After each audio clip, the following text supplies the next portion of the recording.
Nos da gusto que continúe con la señal de Canal 12. Vamos a aprovechar este momento para saludar a todas las personas que le dan seguimiento a nuestra transmisión a través de la red social Facebook y también a quienes nos acompañan a través del canal 181 del sistema Skype.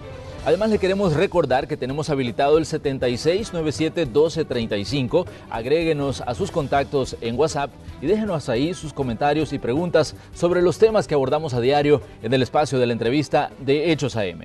Esta mañana, como ya se lo veníamos anunciando desde que iniciamos la transmisión, vamos a tocar este tema que ha acaparado la atención de la opinión pública desde el fin de semana, la captura del expresidente de la República, Elías Antonio Saca, y 6 personas cercanas a él. Vamos a ver a continuación un panorama de este caso. Las investigaciones de casos de corrupción en El Salvador han dado un giro en las últimas 48 horas. El expresidente de la República entre los años 2004 y 2009, Elías Antonio Saca, fue capturado por orden de la Fiscalía General de la República. Saca fue detenido en medio de una celebración familiar. Uno de sus hijos se casaba el sábado y fue en horas de la madrugada del domingo que se desarrolló el operativo de captura en un centro de recepciones en Antiguo Cuscatlán. Es una lástima que el señor fiscal general no haya respetado un momento de intimidad como lo es la fiesta de boda del hijo del presidente Saca. Arruinar una fiesta de boda no era necesario para los fines de este proceso. No era necesario, señor fiscal. En febrero de este año, las cosas se complicaron para el exgobernante cuando salió a la luz que su patrimonio se incrementó en un 260% desde que ingresó al gobierno. Hoy es mi turno de extenderle la mano motivadora y comprensiva al que lucha por ser mejor, al que trabaja doble turno, al que suda bajo el sol. Según registros oficiales, él declaró al inicio de su periodo en 2009 un patrimonio familiar que apenas superaba los 4 millones de dólares. Y cuando salió del gobierno, declaró 14.451.589 dólares con 20 centavos, lo que en número frío significó un alza de 10.435.339 dólares con 60 centavos. La sección de probidad de la Corte Suprema de Justicia descubrió anomalías en las declaraciones del expresidente y pasó un informe a Corte Plena. El 23 de febrero, los magistrados decidieron declarar apertura a juicio. La decisión contó con el apoyo de 13 de los 15 integrantes del máximo tribunal. Probidad detectó 13 inconsistencias en las declaraciones juradas del exmandatario que suman 6.5 millones de dólares. Saca logró desvanecer 1.5 millones de dólares de esos ingresos patrimoniales cuestionados. Hoy es mi turno de corresponder. Quiero corresponder y voy a corresponder a partir de este 1 de julio. El caso pasó a la Cámara Primero de lo Civil y se ordenó congelar propiedades como la finca Linda Vista y 5 cuentas bancarias y puso restricciones a posibles traspasos de algún tipo de bienes a toda la familia. Esto incluyó las acciones de su grupo empresarial. Saca enfrentará ahora un proceso por peculado y desde que se conoció el caso desapareció de la vida pública hasta este 30 de octubre que la Fiscalía ordenó su captura junto a quienes fueron sus hombres de confianza durante su administración. ¿Los delitos? ¿Qué puede ser? ¿Los delitos? Al señor Elías Antonio Saca, peculado, otras formas de lavado de dinero y agrupaciones ilícitas. Pero ¿cuál fue el hilo conductor de esta investigación que llevó a los procesos de captura de Saca y sus hombres de confianza? Entre estas personas nos referimos al exsecretario de Juventud César Funes y su exsecretario de Comunicaciones Julio Rank. Licenciado, ¿ya va a salir?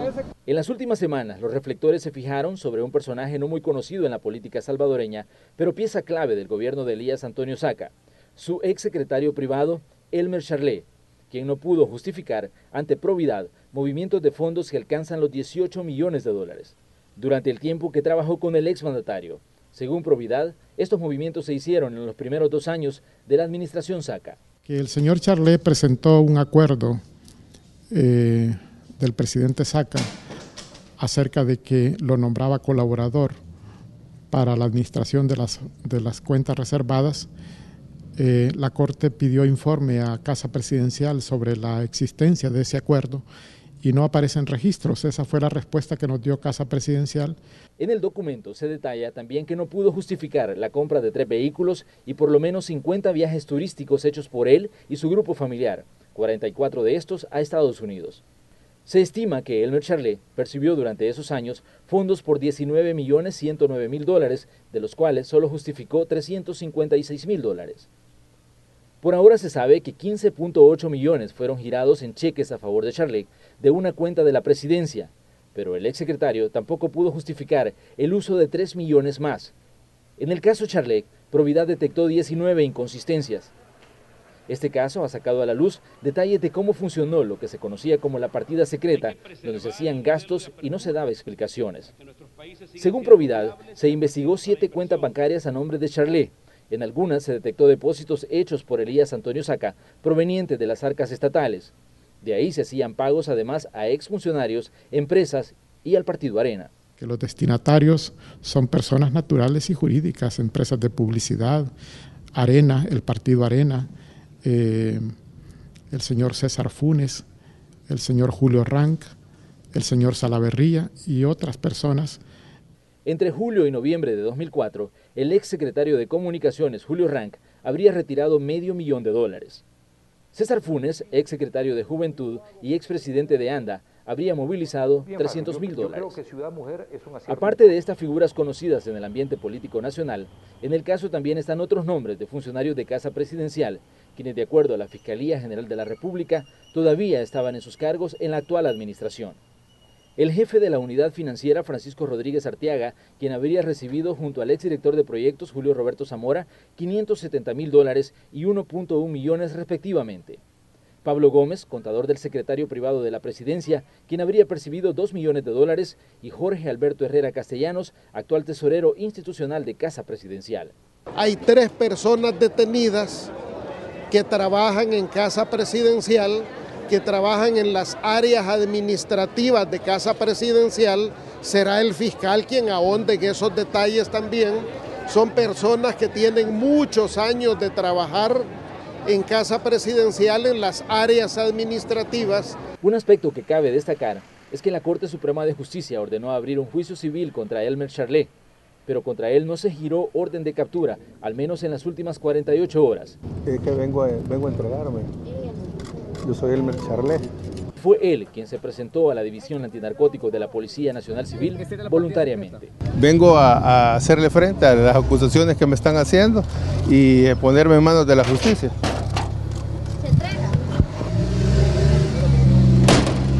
Así amanece este lunes este caso que no hay duda que mantiene a la expectativa a la opinión pública y que será objeto de análisis constantes.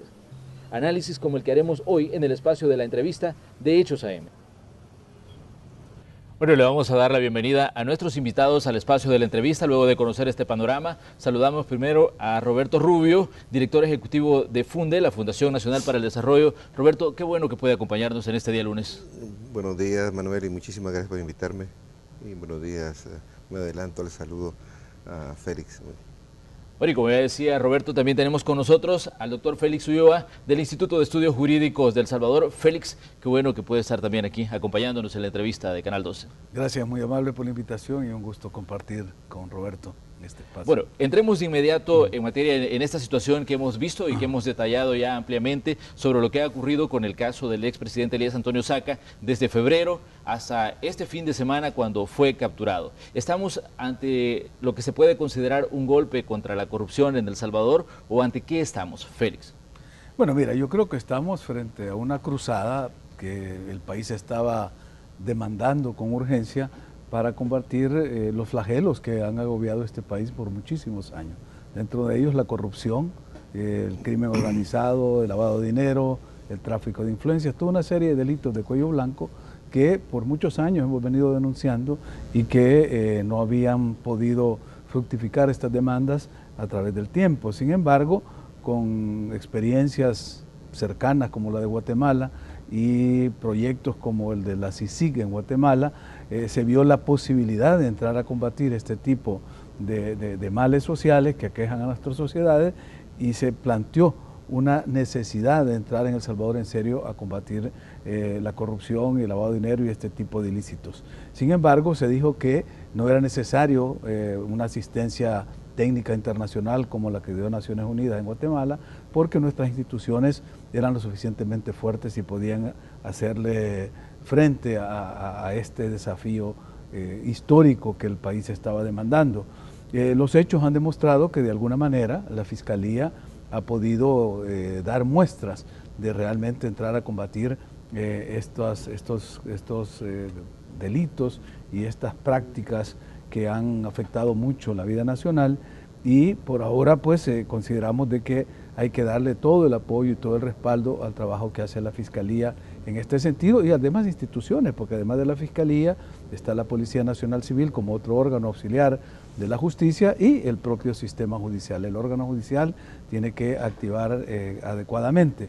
Y ahí es donde el reportaje que usted presentaba, que es muy completo, nos da las diferentes aristas del caso en particular que vamos a ver ahora, que es el caso del expresidente Saca y algunos colaboradores cercanos a él, donde se estaba iniciando un proceso civil a partir de las iniciativas que toma la sección de probidad de la Corte Suprema de Justicia, que están siendo encausadas en la Cámara Primero de lo Civil de San Salvador. Pero de repente, y de la sorpresa con que nos toma este hecho el día de ayer en la mañana, es las capturas que se dan, porque eso es un juicio separado, ya son juicios de carácter penal, con delitos específicos, como lo mencionaba ahí en el reportaje, delitos de peculado, asociaciones para delinquir, lavado de dinero, en fin, enriquecimiento ilícito, otro tipo de delitos que necesariamente obligan a una acción penal. Lo que yo considero ya en lo particular es que todo funcionario que ha administrado fondos públicos está sujeto al escrutinio tanto por parte de la auditoría social de las entidades de la sociedad como de la justicia cuando es necesario. Y al parecer en este caso una diferencia que encontró probidad entre el patrimonio que se declaró al iniciar la gestión de 4 millones con el de 14 millones a la salida, pues da lugar a que haya una investigación. Es decir, eso es lo más normal del mundo. Lo que le deja un mal sabor en este caso es el procedimiento que utiliza la Fiscalía. Porque como decía la abogada defensora, actuar en un acto tan familiar, tan íntimo, tan especial como es la boda de un hijo, no deja de plantear un mal sabor, sobre todo porque se trata de personas que no van a salir huyendo, tienen suficiente arraigo. Bueno, vimos el caso del señor Charlet, que aunque no está con orden de captura, va y se presenta, es decir, podía haber habido un procedimiento distinto. Fíjate que este caso me recuerda a mí, allá por 1983, que yo estaba en México, un caso del director de Pemex, de Jorge Díaz Serrano, que fue capturado y encausado por también un delito de corrupción con 30 millones de dólares de aquella época. Y él, al final, cuando estaba siendo procesado, dijo, bueno, lo llevaban preso, había sido incluso miembro del Congreso mexicano, lo desaforaron, lo llevaron preso, y dijo, la cárcel es un incidente en la vida de un político. Lo cual es casi una verdad, pues el político está sujeto hay cárceles, bueno, llevaron preso a Manuel López Obrador por otras razones, es decir, el político está expuesto a muchos de estos incidentes, pero un hijo, la familia, la intimidad, creo que ahí no se vale. Yo creo que eso es lo que deja en este caso un mal sabor para la Fiscalía. Vamos a analizar la actuación de la Fiscalía General de la República más adelante, pero me gustaría conocer la lectura que hace Roberto Rubio de estas situaciones que han ocurrido y también ante las voces que estaban pidiendo una comisión contra la impunidad similar a la de Guatemala, a la CICIG, pero aquí creo yo que las condiciones son un tanto diferentes, las condiciones en las que se pueda dar el poner a funcionar una comisión como la de Guatemala. Acá se decía que son las instituciones las que deben actuar, pero ¿cuál es su lectura, Roberto, sobre todo lo que hemos visto en estas últimas horas y también sobre todo lo que se ha venido hablando de corrupción en El Salvador? Yo creo que con esto último que tú dices, tenemos, digamos, un periodo, creo que de un par de años o más, donde de alguna manera esa olla que estaba tapada, ¿no? Porque aquí en el país, digamos, la corrupción no era castigada. Bueno, todavía falta primero el castigo, porque ahora por lo menos sabemos los actos de corrupción. Antes ni siquiera se sabían y sabíamos, ¿no? Valga la redundancia, que había mucha corrupción. Pero bastaba que cambiara un poquito cierta institucionalidad para que las cosas empezaran a funcionar.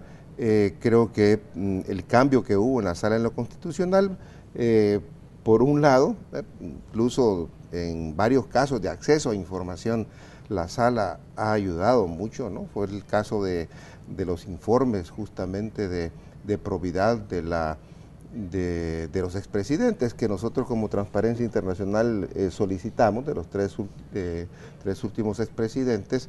Esto también dio pie a que fuéramos a ver las auditorías y que la misma sala dijera, mire, no, eso que era supuestamente un secreto, que eran esas declaraciones, pues hay algunas cosas que son secretas, pero la mayoría no. Entonces la información de probidad, las declaraciones de probidad de los funcionarios se hacen públicas.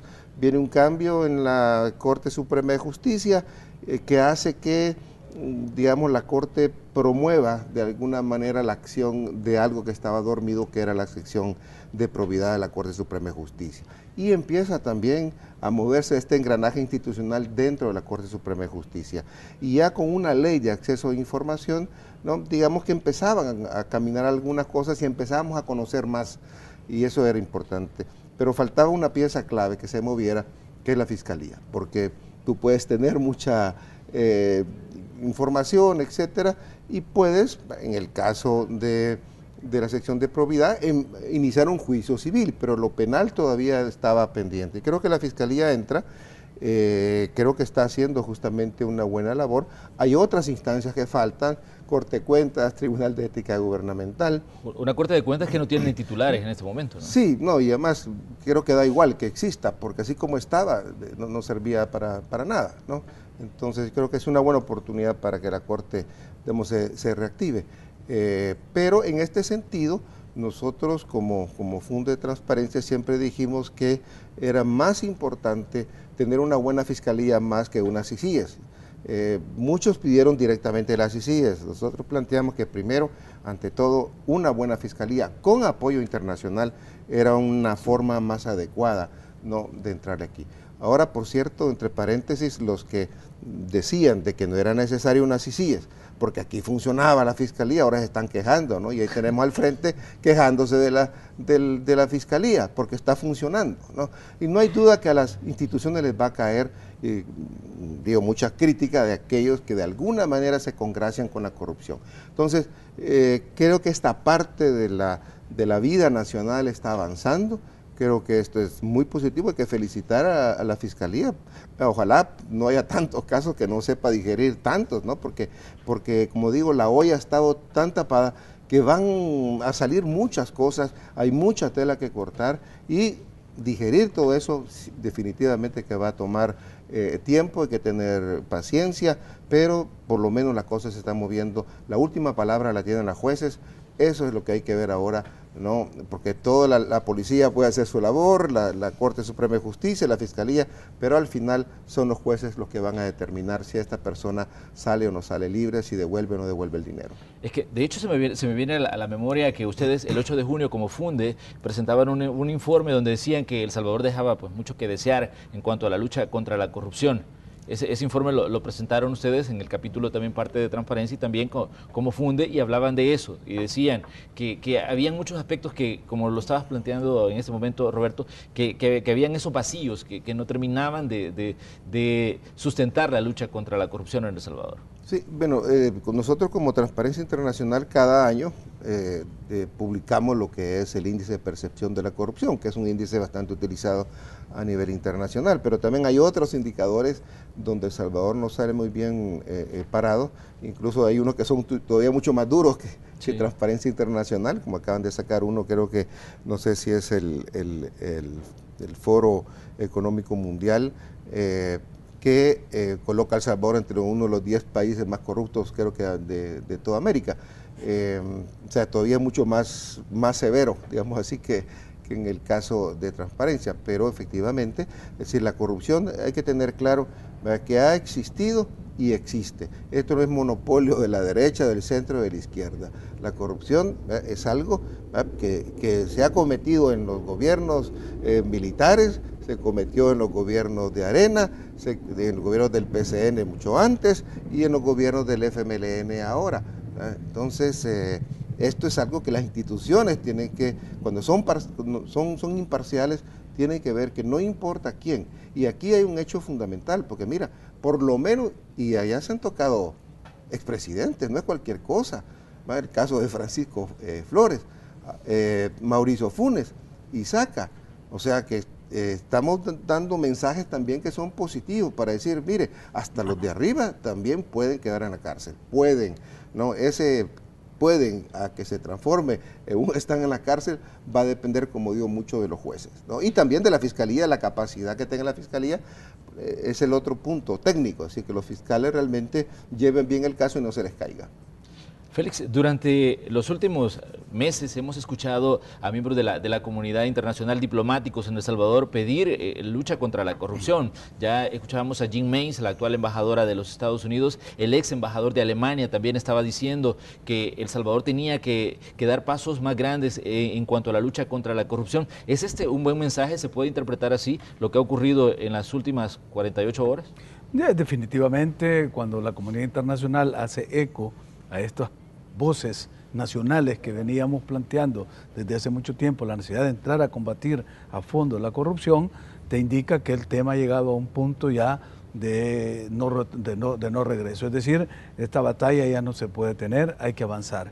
Lo que hay que hacer, como decía Roberto, es poder justificar los casos para que cuando se presenten las querellas en sede judicial no se caigan, porque cualquier esfuerzo que se haga, y lo veíamos en el caso de la policía. Yo te mencionaba que hay dos órganos auxiliares de la justicia. Uno es la Policía Nacional Civil y el otro es el Ministerio Público a través de la Fiscalía General de la República. Pues estos dos órganos auxiliares hacen su trabajo y habíamos visto y aplaudido en muchas ocasiones la acción de la policía haciendo redadas, capturando delincuentes, llevándolos a los tribunales y en las 72 horas estaban saliendo.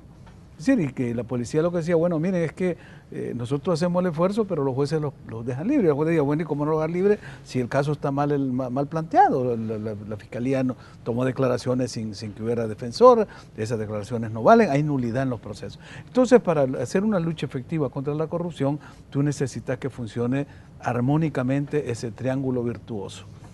Policía, fiscalía y órgano judicial. Si uno de los tres elementos falla, la lucha se va a perder. Y en este caso, ahí es donde habría que hacer este llamado a la Fiscalía, más que todo al fiscal, porque es quien está llevando a cabo esta lucha y emblemáticamente el fiscal Douglas Meléndez aparece pues como el abanderado de esta lucha y hay que apoyarlo, insistimos, nosotros hemos expresado públicamente y reiteramos nuestro apoyo a esta lucha del fiscal, pero no sabemos qué está pasando abajo o en las estructuras intermedias de la Fiscalía, si hay filtración de información, porque de repente alguien se va y no lo captura. Lo denunció y dijo que él estaba siendo observado, que estaba siendo vigilado incluso con drones, teléfono, todo. Y que incluso él desconfiaba de mucha gente que está trabajando en la misma Fiscalía General de la República. Y digamos que esa es la desconfianza natural que le afecta a su trabajo para torpedearlo desde adentro. Pero hay otros que por querer hacerlo más efectivo están cometiendo otros errores. Fíjate que yo anoche hablaba y yo le pedí autorización al doctor Omar Pastor que me permitiera de hecho, Félix, yo tengo las declaraciones del doctor Pastor, pero quiero tocarlas en un momento más adelante cuando hablemos ya de casos específicos de las detenciones. Bueno, sí, porque él me explicaba de que se están dando, en este caso de Tony Saca y sus colaboradores, unas irregularidades enormes de la Fiscalía, que lo que pueden hacer es que el caso se caiga definitivamente por la forma en que se está llevando a cabo la investigación. Entonces ahí es donde hay que hacer el llamado, porque puede ser que el fiscal dé instrucciones y las instrucciones se cumplan de otra manera o no se estén ejecutando las acciones como debe ser. Ese mismo hecho de hacer una captura en la fiesta, en un matrimonio, de ya te genera un rechazo de la opinión pública en general, porque nadie va a avalar de que se haga este hecho. Es casi como que estás viendo una de esas películas de los narcos, de que vas y caen, de cosas así que te dejan un mal sabor. Una fiscalía profesional, es decir, no una institución de una república bananera, porque esto pareciera ser como que es un show de república bananera y no la actuación de una fiscalía seria que está haciendo su trabajo y que trata a la persona, en este caso todavía no siquiera tiene una calidad de indiciado ni de imputado, sino alguien que está sometido a una investigación. Es decir, se le pudo haber llamado, se le pudo haber notificado, no iban a salir corriendo. ¿Se le fue la mano a la autoridad en este caso? En el hecho de la captura yo creo que hubo posiblemente dolo, morbo, malintención, es decir, algo que deja un mal sabor. Para mí no cabe ninguna duda y como abogado no puedo no solo entender, sino también justificar de que una persona a la cual se le va a iniciar una querella judicial por la supuesta participación o cometimiento de hechos delictivos como lavado de dinero, peculado, todo lo que la lista de delitos que se les imputan, entonces llamar, sobre todo por las personas que están involucradas, que no tienen antecedentes criminales, que no son delincuentes, sino que en el ejercicio de sus funciones pudieron haber cometido algún tipo de ilícito. Entonces, para investigarlo no hay necesidad de hacer este show. Me gustaría escuchar la opinión de Roberto Rubio sobre este punto en específico, el trabajo de la Fiscalía, el operativo de captura en un centro de recepciones. ¿Se le fue la mano a la Fiscalía desde su punto de vista o qué fue desde su punto de vista lo que pasó ahí? Yo todavía no me atrevería a opinar si fue Fiscalía o fue Policía, porque hay una declaración de un fiscal que dice que ellos dieron ya orden de captura desde temprano, pero que la policía actuó hasta la noche. Entonces, aquí hay una confusión de información, ¿no? Que no acabo de entender, porque sí, el hecho de haberlo planteado, montado ese operativo en una boda, en lugar de hacerlo, pues como dice Félix, ¿no? Los atraer, o cuando se da la orden de captura, tú sabes dónde están sus casas o llamarlos, eso sí que, digamos, pues no estuvo bien hecho, ¿no? Realmente para mucha gente le va a chocar que se haga eso, pero yo creo que hay que esperar porque las cosas tienen normalmente una razón y hay que ver, decir, los que montaron ese operativo en el matrimonio, ¿por qué lo hicieron ahí y no lo hicieron allá? ¿Quién fue el que realmente operó e hizo que fuera en el matrimonio y no de otra forma? ¿Fue la Fiscalía, fue la Policía o fueron ambos? Yo todavía creo que tanto la policía como la fiscalía tienen que aclarar las razones de por qué, digamos, se hace esa intervención, ¿no? Pero de hecho también es de agregar que en ese lugar estaban reunidos una buena parte de los acusados y estaban todos en un solo puesto, ¿no? Sí, pero eso no, yo creo que eso no es el hecho. Yo le escuché a alguien decir, mire, no, que ahí porque estaban los tres juntos, no, y habían otros que, por cierto, se fueron temprano, que me dijeron que se fueron temprano, aparte de Charlet, pero no era una redada, creo yo, no era una fiesta de maderos que llegaban a agarrar los maderos. No, yo creo que pudieron haberlo hecho de otra manera. ¿Por qué lo hicieron de esa manera? Como digo, ya opinar sobre ese hecho en sí, hay que esperar para ver cuáles fueron las razones y quién fue pues el que montó realmente ese operativo. Como digo, fue la Fiscalía, fue el fiscal, fueron, como dice Félix, algunos fiscales de abajo que lo hicieron quizá a propósito para afectar el procedimiento, fue la policía. Bueno, yo creo que eso hay que aclararlo poco a poco, ¿no? Bueno, vamos a hacer nuestra primera pausa comercial. Les recordamos también que tenemos habilitado el 7697-1235 para que usted nos deje sus comentarios y preguntas sobre el tema que estamos tratando esta mañana en la entrevista de Hechos AM. Además, todavía puede participar en la encuesta que tenemos en la red social Twitter. Ya regresamos.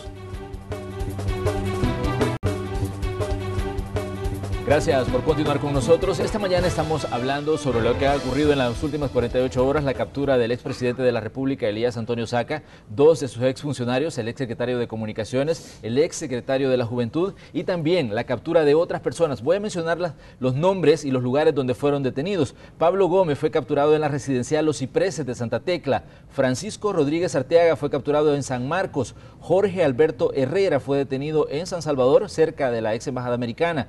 Las tres detenciones sucedieron entre las 2 y 3 de la mañana del día domingo y las capturas se comunicaron y se hicieron oficiales hasta el transcurso del día domingo. La pregunta que surge acá son diversas. Primero, ¿fue un error del FMLN dejar a esta gente que fue de confianza del expresidente Elías Antonio Saca en los cargos importantes dentro de Casa Presidencial? Félix.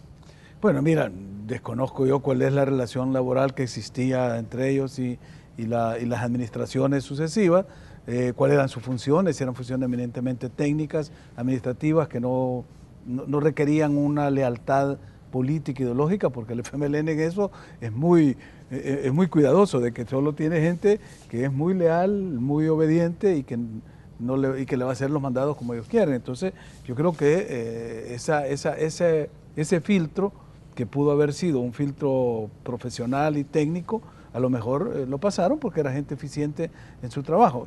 Sería muy aventurado hacer juicios de valor sobre por qué estas personas, como decía en el reportaje el secretario de Comunicaciones, Eugenio Chica, vienen de distintas administraciones. Uno, ahí está un detenido que es jefe de la unidad financiera, el otro es el contador del secretario privado de la presidencia, y cargos así importantes dentro de la administración de Casa Presidencial. Roberto, su punto de vista sobre esto.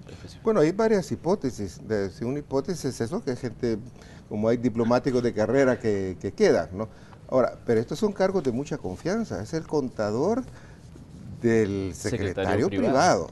Es decir, no es cualquiera, o sea, por algo están ahí. Entonces, creo que es cierto que puede tener una calidad, ¿no?, profesional, etcétera, o pueden haber sido quizás militantes que estaban desde antes y no sabíamos.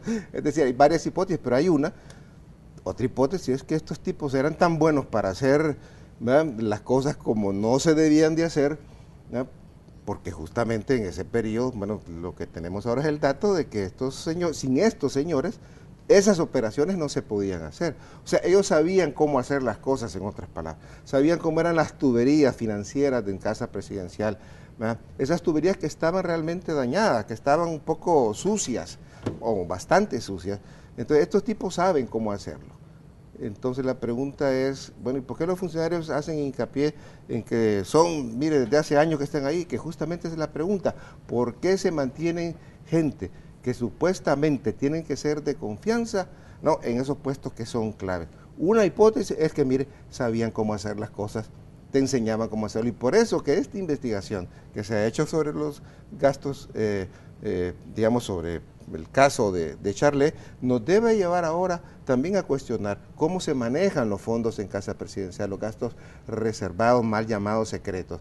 Tiene que haber una regulación, tiene que haber una exposición de estos gastos reservados, obviamente con todos aquellos requisitos de ciertos gastos que sí efectivamente no pueden darse en razón de la seguridad nacional. Pero aquí se ha considerado, así como se consideraron las declaraciones de patrimonio, de probidad, perdón, de los funcionarios, como algo secreto, también los gastos reservados no pueden ser secretos, tienen que estar sujetos al escrutinio bajo ciertas normas de confidencialidad, ¿no? Entonces, lo que hay que también investigar es si actualmente esos mismos mecanismos que se usaban antes se siguen utilizando ahora. Porque de hecho, fue el 25 de agosto del año 2010 que la Sala de lo Constitucional declaró inconstitucionales los artículos de la Ley de Presupuesto que permitían a los presidentes alimentar lo que se conocía como la partida secreta. Pero ¿consideran que falta todavía transparentar aún más el manejo de fondos y la discrecionalidad en Casa Presidencial? Mira, en Casa Presidencial, en los partidos políticos y en toda la sociedad. Aquí estamos, fíjate que con la llegada de la sala y el funcionamiento del Instituto de Acceso a la Información Pública, El Salvador había una época y una era que en la ex Unión Soviética, después de la perestroika y paralelamente a la perestroika, se abrió esa época que se llamó el Glasnost. El Glasnost fue la política de transparencia con la que Gorbachev inició una gestión nueva y destapó todo lo que el viejo partido comunista, estalinista, mantenía en secreto y en oscuridad y la opacidad, y se transparentó. Aquí, en los viejos modelos autoritarios de las dictaduras militares que tuvimos, donde no había ni transparencia, ni información, ni democracia, y que fue heredada y se fue manteniendo en el tiempo con los otros gobiernos ya civiles que sucedieron, que se aprovechaban de esa opacidad y de esa falta de transparencia, hasta hoy que llega a la sala, hasta hoy que aparece el instituto y empieza la gestión de la sociedad civil, de organizaciones como FUNDE, como ISD y otras que han empezado a demandar más transparencia, es que estamos viendo la posibilidad de que no solo Casa Presidencial informe, sino la Asamblea Legislativa, la Corte Suprema de Justicia, las instituciones autónomas, los partidos políticos. Fíjate que hay una sentencia de la sala que obliga a los partidos a transparentar sus finanzas, y ha habido una resistencia tal de todos los partidos en la Asamblea Legislativa que mantienen esta sentencia todavía sin que se cumpla efectivamente. Entonces, la lucha por la transparencia, la lucha por nuestro Glasnost, o sea, el Glasnost salvadoreño, creo que es el momento en que tenemos que empujarla para que se transparente todo en la vida pública. Roberto. Bueno, bien, definitivamente que Casa Presidencial ha sido una caja opaca y sigue siendo una caja opaca, ¿no? Bueno, hoy nada menos tuvimos también 3 hechos, casi en menos de una semana, que tienen que ver justamente con esa opacidad. El choque del vehículo que ahora sabemos que era el nieto del presidente, y ahí, bueno, sale por qué tanto misterio y por qué tanta resistencia a no informar. El mismo encargado de comunicaciones, Eugenio Chicas, dijo que al día siguiente iban a dar la información de quién era esa camioneta, y se tuvo que forzar, se tuvo que arrancar esa información, se tuvo que investigar aparte para obtenerla. Es decir, una cosa que se suponía, un hecho de transparencia, como era simplemente dar, pues, ¿cómo no vas a saber cuál es? En mi oficina, pues sé que no tenemos muchos carros, pero bueno, si hay un carro que choque, hay una bitácora que dice quién lo usa y a quién está asignado. Igualmente, bueno, empiezan a aparecer cosas con respecto a las grabaciones de las reuniones con pandilleros, ¿no? Y estos hechos, mira, de los gastos reservados, ¿no? Tienen que estar regulados. Con el periodo de Saca se utilizó otro mecanismo, aparte de los gastos reservados, que hay que investigar. ¿Por qué? Porque se creó una modificación o un decreto de presupuesto en la cual los sobrantes, digamos, de los ministerios iban a parar a una partida, creo que la partida es de Hacienda, y de ahí a Casa Presidencial. Y eso fueron millones. Yo me recuerdo que el finiquito que le dio el presidente de la Corte de Cuentas al presidente Saca, ahí salían, en ese contexto salieron que se habían manejado durante el periodo cerca de 500 millones de gastos imprevistos, que es distinto a la partida de gastos reservados. Felizmente, bueno, y digo felizmente porque eso se paró ya en el periodo de Funes, porque Funes lo empezó a utilizar, porque de alguna manera Funes aprendió rápidamente las mañas, ¿no? Y entonces empezó también a usar este mecanismo que llenaba también cuentas, no sé si de Casa Presidencial o personales, esa confusión entre lo personal, esa opacidad. Creo que es buen momento, y estos hechos tienen que servir para sentar precedentes, porque igualmente ahora está al frente, mañana va a estar Arena, y lo que hagamos ahora, después el frente se va a estar quejando de que no se hicieron las cosas y pidiéndole nuevamente a Arena que sea transparente. Lo que hagamos ahora le va a servir también al próximo gobierno. Entonces es bueno institucionalizar la transparencia en Casa Presidencial. Félix Ulloa decía hace unos minutos que es importante apoyar a la Fiscalía General de la República y que también es importante que se tenga la vista puesta en los operadores internos de la misma Fiscalía General de la República.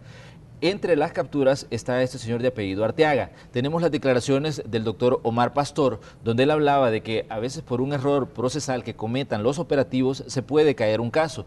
Vamos a escuchar qué dice el doctor Omar Pastor sobre esta captura de este empleado de Casa Presidencial de un puesto administrativo, y luego pues lo vamos a comentar. Escuchemos al doctor Omar Pastor. Nunca un salvadoreño consciente se va a oponer a una investigación. Y sucede que a veces por personeros que no tienen conciencia del cargo que desempeñan, las cosas salen mal. Francisco Rodríguez Arteaga, uno de los detenidos, es un empleado de Casa Presidencial desde el año 90, algo así.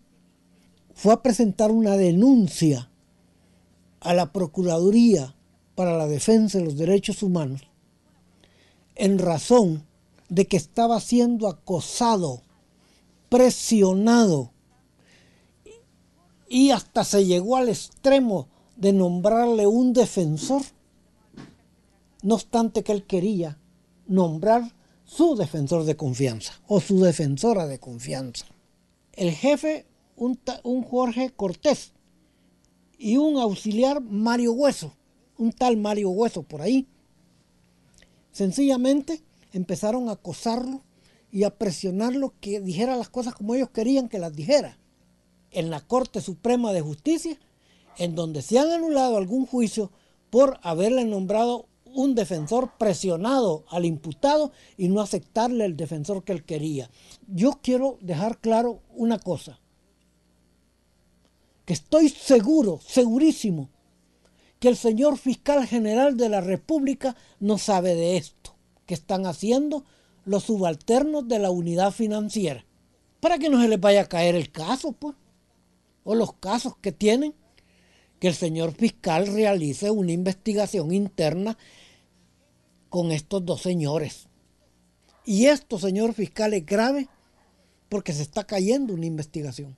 Y a saber de cuánto tiempo vienen investigando para que en un segundo, por un desliz, por una actitud arbitraria, se caiga una investigación.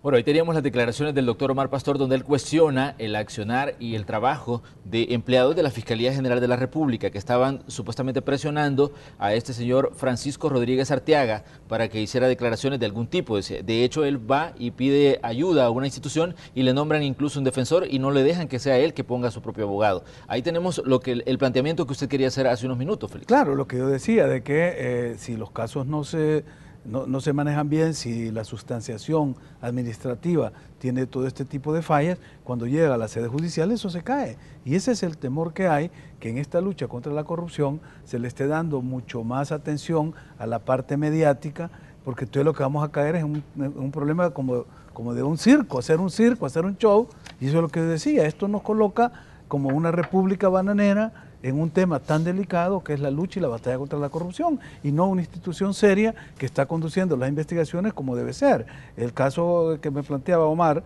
ayer que lo discutíamos, era porque no quedó claro ahí quién le había nombrado el defensor a la persona. Según parecía como que era la Procuraduría de Derechos Humanos, y no, es la misma, en la Fiscalía le estaban nombrando al defensor, lo cual es un contrasentido, y además, como dice Omar, lo estaban obligando y le ofrecieron ser un testigo criteriado, o sea, darle ventajas procesales con tal que declarara de la manera que la Fiscalía quería para acusar a Saca, a Funes, bueno, los que están indiciados. Entonces, ante su resistencia, la pregunta fue, bueno, entonces no vas a ser testigo, creo. No, entonces sos imputado. Sí, como imputado, nombro aquí ya a los defensores. Ahí es donde se da todo este zipizape.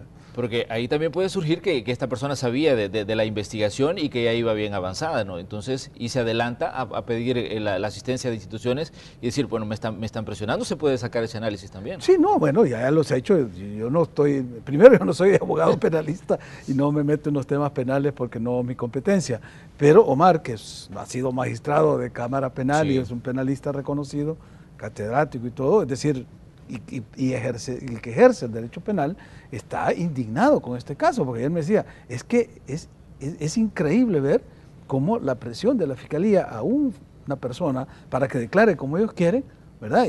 Y frente a una situación en la que estás en indefensión y desventaja y que te ofrecen una salida, mucha gente dice, ok, yo me acojo a eso y voy a ir a acusar a todo esto y voy a decir todo lo que quieren que se diga. Entonces ese es los mecanismos y los procedimientos que pueden hacer caer una investigación que conduciéndose adecuadamente nos podía llevar a la verdad, porque aquí podemos ser muy amigos de Omar, de Saca, de Funes, de quien sea, pero como decía Aristóteles, somos más amigos de la verdad y lo que queremos es saber cuál es la verdad de los hechos. Roberto, ¿tiene usted algún comentario sobre esas declaraciones del doctor Pastor? No, yo y creo que el fiscal está haciendo bien su labor, el fiscal estoy hablando, es una persona que está comprometida con la lucha contra la corrupción.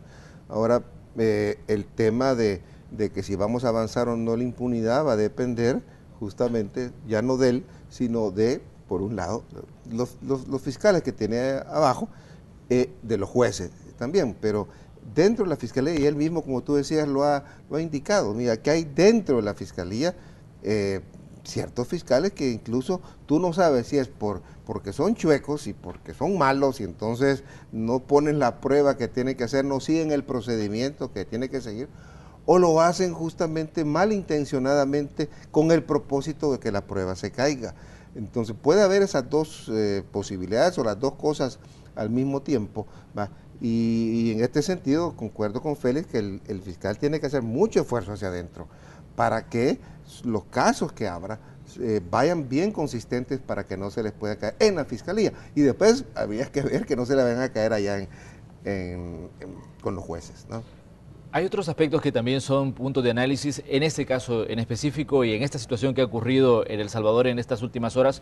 Primero, ¿por qué la gente no termina de creer que un expresidente de la República está capturado? Y dicen, en redes sociales, por ejemplo, escuchamos todo tipo de opiniones y la mayoría de gente no da credibilidad al trabajo institucional primero, porque dicen, no, esto van a salir, los van a mandar a un hospital, les van a dar algún tipo de beneficios porque por el tipo de personas que son. Y hay otros que hacen análisis más profundos y van un poco más allá y dicen, alguien está haciendo el trabajo acá, limpiando, quitando del camino a los enemigos de Arena, de la actual cabeza de Arena, y está limpiando el camino hacia las elecciones de 2019. ¿Cuál es el análisis que podemos hacer de estos puntos de vista tan diversos sobre un mismo tema?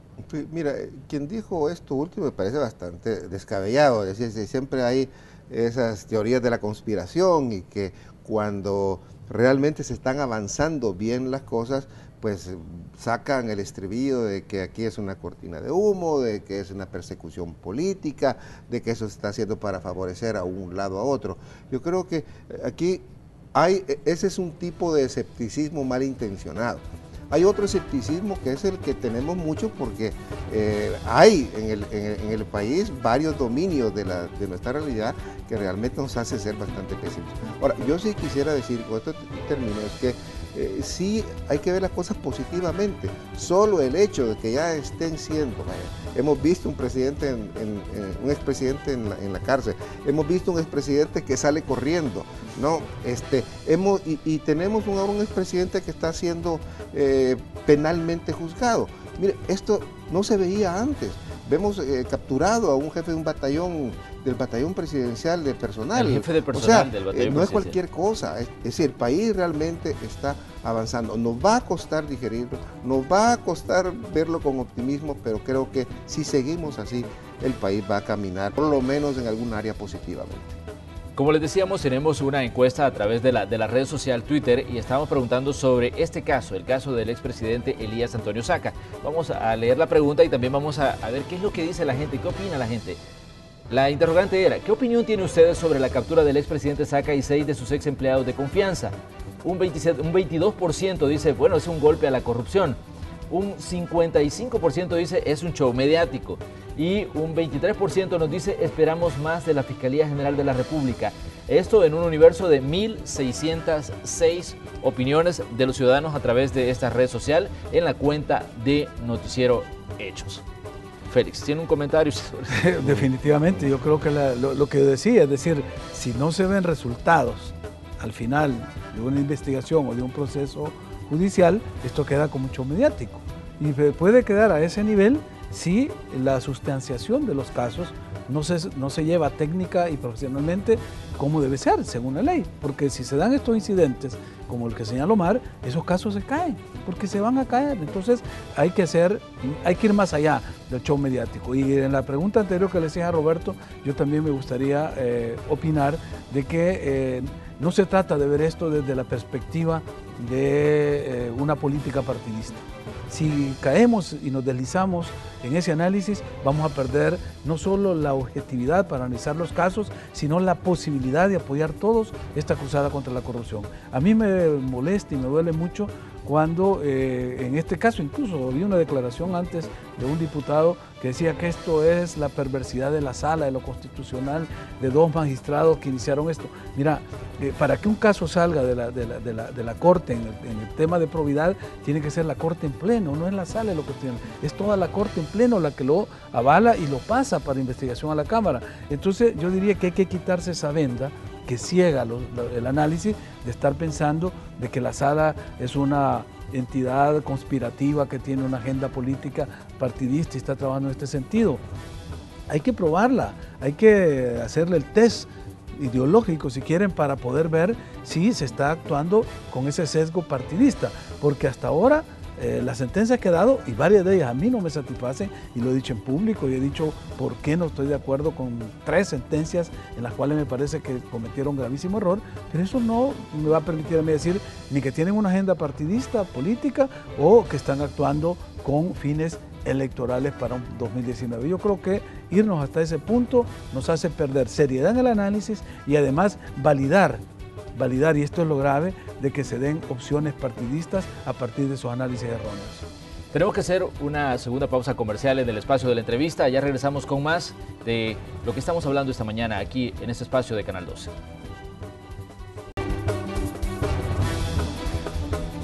Gracias por continuar con nosotros en el espacio de la entrevista de Hechos AM. Esta mañana tenemos como invitado al doctor Félix Ulloa y también tenemos a Roberto Rubio, miembro de FUNDE, la Fundación Nacional para el Desarrollo. Hay aspectos que me gustaría que habláramos ya del caso en sí en específico. Estaba yo leyendo alguna documentación sobre los informes de probidad y toda la investigación que se hizo en el caso de Elías Antonio Saca, y hay situaciones que creo yo que deben ser abordadas. Por ejemplo, el 14 de octubre de 2004, se ha documentado transacciones por $1.040.000 en un solo día. El 19 de noviembre de 2004, $2 millones, transacciones con cuentas de casa presidencial. Esto muestra la debilidad institucional que tenía El Salvador en ese momento, porque la pregunta que todos nos hacemos, ¿y dónde estaban las instituciones encargadas de velar porque no se hiciera este tipo de cosas? Porque hablamos de transacciones de $1.040.000, 1 millón completo, $2 millones, esto en periodo de 2 meses aproximadamente durante esa administración. ¿Qué podríamos decirle al ciudadano que nos está viendo sobre lo que estaba pasando en El Salvador en este momento? Porque por la misma discrecionalidad con la que se manejaban todo este tipo de cosas. Bueno, justamente esa opacidad, es decir, con que se venía manejando los dineros en casa presidencial y se siguen manejando, pues hay que averiguar cómo se manejan ahora. Pero mire, incluso tú tienes un banco, el Banco Cucatlán, el anterior, había que indagar también cuál fue el rol que jugó el Banco Cucatlán, ¿no? Porque se supone que tiene que reportar, son cantidades de millones, ¿no? que circulan por ahí, en una cuenta, digamos que era del Estado, manejada por, eso se hace normalmente, pues el gobierno tiene cuentas en los bancos comerciales, pero la cuenta, digamos, institucional de casa presidencial, es decir, bueno, hay que ver también cómo se dio esa relación de ese banco con casa presidencial, y ahí tú tienes la discrecionalidad con que se usaban. Yo creo que el hecho de las cuentas de Charlé llamó tanto la atención, que fue unánime. Los 15 magistrados dijeron, no, mire, esto tiene que ir, como dice Félix, no fue fueron 2 magistrados que se les ocurrió, que fueron los 15 magistrados, porque fue muy burdo. Es decir, ¿cómo puedes tú venir y decir, este es un dinero público, y yo lo voy a pasar a mis cuentas particulares, y de mis cuentas particulares yo voy a empezar a emitir cheques a Perico de los Palotes y a quien se me ocurra, ¿no? Sin una reglamentación de todo esto? Es más, cuando se quiso, digamos, la acusación, me imagino que fue el proceso de defensa de Charlé, cuando se le dijo, mire, pero es que esto no se puede hacer, ¿en qué decreto está amparado? Presentaron un decreto que después se investiga que no existía ese decreto, no aparece en el diario oficial. De hecho, el magistrado Sidney Blanco lo decía en el reporte. No aparece en el diario oficial, o sea, se suponía que esto iba a respaldar la legalidad del hecho, pero yo supongo, no sé, Félix, creo que no es tan legal que tú vengas de un dinero público, lo pases a una cuenta personal, y de tu cuenta personal lo pases a otras cuentas personales o a una cuenta institucional, como fue con el Partido Arena. Bueno, pero si ves a otras empresas. No, imagínate esa confusión entre lo público y lo privado, que cómo está afectando ahorita a Hillary Clinton, el hecho que ella, información que era oficial de su función como secretaria de Estado, la hizo circular desde un servidor privado. Pero ahí está, y de eso se trata una investigación, de establecer los niveles de responsabilidad. Ya ella lo aceptó, fue un error, no se va a volver a cometer, pero afortunadamente no hubo ningún perjuicio para el Estado ni la Seguridad Nacional de los Estados Unidos, y el FBI ha investigado eso. Bueno, aquí han habido esos movimientos, que salga 1 millón, 3 millones, 5 millones, pues puede ser natural en un manejo de estos volúmenes. Lo que hay que ver, y ese es el objeto de la investigación, es para dónde se fue, cuál fue el uso, cuál era la base legal que había. Entonces, de lo que se trata, y es lo que decíamos al inicio de esta conversación, es de que toda persona que ejerce una función pública, que maneja dineros públicos de todos nosotros los contribuyentes, está sometida a un escrutinio de la sociedad y de las instituciones. Y eso es lo que hay que dejar claro para que, como les decía en mi intervención, ser amigos de la verdad y conocer la verdad de los hechos. Y ahí te muestra nada más esa confusión de lo privado y lo público, como muchas veces los funcionarios que llegan y que están arriba, primero piensan que son eternos. Ojo, porque hacer una barbaridad de estas, porque dicen, nunca me van a descubrir. Y segundo, esa confusión de que el Estado es mío, o sea, es mi finca, yo la uso como quiera. Creo que eso tiene que ir terminando. Bueno, yo creo que vamos a continuar hablando de este tema en diversas ocasiones. Esperamos contar siempre con su presencia. Por hoy les agradecemos que hayan acompañado este análisis de este caso que no hay duda que mantiene expectante a la opinión pública y lo va a mantener así en el tiempo que resta. Gracias al doctor Félix Ulloa por estar con nosotros. Gracias por la invitación. Y gracias siempre a nuestro amigo Roberto. Gracias, Manuel, por haberme hecho levantar temprano. Bueno, así llegamos al final del espacio de la entrevista. Gracias por continuar con Canal 12. Les recordamos que ya viene la segunda parte de Noticiero Hechos.